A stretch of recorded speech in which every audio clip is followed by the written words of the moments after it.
Kisah ini melanjutkan episode sebelumnya, di mana Arjuna yang mengajak Drupadi untuk menemui ibunya dengan tujuan memohon doa restu karena telah memenangkan sayembara. Namun secara tidak sadar, Dewi Kunti yang sedang melakukan pemujaan memerintahkan kepada para Pandawa untuk membagi pemberian yang diperoleh oleh Arjuna.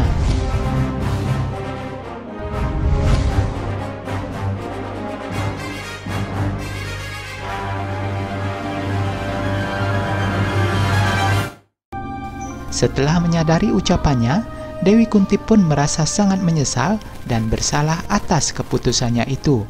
Piring persembahan yang dipegangnya pun terjatuh setelah melihat kehadiran Drupadi. Arjuna berkata, "Apa yang ibu katakan? Aku mendapatkan putri Drupada dari kerajaan Pancala sebagai hadiah. Aku mendapatkan istri, Bu. Dia adalah menantu ibu, dan tanpa sadar ibu sudah memerintahkan kami berlima untuk membaginya bersama-sama. Bagaimana bisa seorang wanita dibagi menjadi 5, Bu?" Tak kuat menahan perasaannya, Drupadi pun pergi meninggalkan gubuk tersebut. Dewi Kunti yang berusaha memanggilnya, namun Drupadi tidak memperdulikannya. Kunti mempertanyakan kenapa Arjuna menggunakan kata pemberian bagi seorang wanita. Arjuna pun mengatakan bahwa itu memanglah sebuah pemberian, yaitu putri yang diberikan. Arjuna berkata, "Ibu mengajarkan kepada kami bahwa semua bentuk pemberian di dunia ini mengikat keberuntungan dia yang mendapatkannya. Dengan memberikan seorang putri bisa membuka keberuntungan seseorang. Karena itulah tadi Nakula mengatakan bahwa keberuntungan ke Arjuna telah terbuka."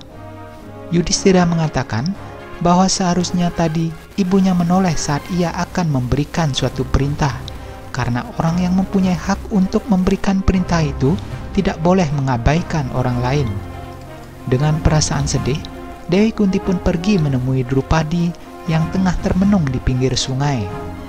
Dewi Kunti menghampirinya dan memohon maaf atas kesalahan yang telah diperbuatnya, karena yang dia tahu bahwa anaknya itu tidak pernah berencana untuk mengikuti sayembara. Dewi Kunti mengatakan bahwa dia berhak untuk mencabut kembali perintah tersebut, dan dia bergegas menemui anak-anaknya agar tidak mengikuti perintah yang telah ia ucapkan. Yudhistira dan seluruh saudaranya terdiam, memikirkan malapetaka yang akan terjadi karena perintah ibunya tersebut. Dewi Kunti datang dan menyuruh Arjuna untuk segera menikahi Drupadi. Dia menyuruh anak-anaknya untuk melupakan perintah yang telah ia keluarkan. Yudhistira pun menyuruh Arjuna untuk mengikuti apa yang telah ibunya katakan. Setelah itu, mereka akan mengantar ibunya ke dekat kota Pancala. Dewi Kunti yang masih tidak mengerti dengan apa yang dimaksudkan oleh Yudhistira, karena ia telah mencabut perintahnya itu, maka tidak akan terjadi masalah buat mereka. Yudhistira berkata, "Ibu, perintah itu tidak bisa dicabut, terutama dari seorang yang punya hak untuk itu. Ucapan itu bagaikan bibit, dan saat sudah jatuh ke hati, mereka akan muncul dalam bentuk lain di masa depan. Karena itulah, Ibu, orang bijaksana pernah berkata bahwa dia yang berkata tanpa berpikir terlebih dahulu telah melakukan dosa. Walaupun itu dilakukan tanpa sengaja, namun akan ada akibatnya. Tanpa sengaja ibu telah mengikat Tuan Putri Drupadi dengan kata-kata ibu. Ibu telah mengikatnya, dan dia wajib untuk melakukannya. Tanpa diketahui sama sekali, itu telah mengubah hubungan Tuan Putri Drupadi dengan kami, dan itulah yang menjadi dilema moralnya. Tapi kita tidak bisa menghindari ini, Bu." Bima pun mengatakan bahwa mereka berempat memutuskan untuk hidup membujang dan menjadi pertapa. Ibu Kunti pun menangis mendengarkan keputusan dari anaknya itu. Arjuna kemudian datang menemui Drupadi di tepi sungai. Drupadi lalu menanyakan apakah sudah ada jalan keluar untuk perintah Ibu Kunti. Arjuna berkata, "Lebih mudah melihat kerikil di tengah-tengah gandum, tetapi saat gandum ada di antara kerikil, sangat tidak mungkin untuk bisa melihatnya. Seperti juga mencari jalan keluar dari keadaan ini." Drupadi sangat kecewa mendengar jawaban dari Arjuna. Dia bertanya, mengapa dia bisa mengalami situasi sulit seperti ini.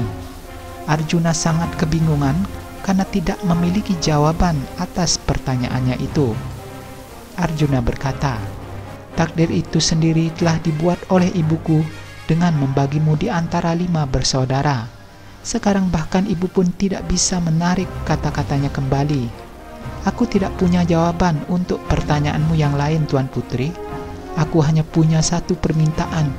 Aku mohon, nikahilah kakak tertuaku itu." Nah, bagaimanakah sikap Drupadi mendengar permohonan dari Arjuna itu? Nantikan kisahnya dalam episode selanjutnya. Silakan juga tonton koleksi video di channel ini. Dan jangan lupa klik like, subscribe, dan aktifkan loncengnya agar kalian tidak ketinggalan notifikasi video-video selanjutnya.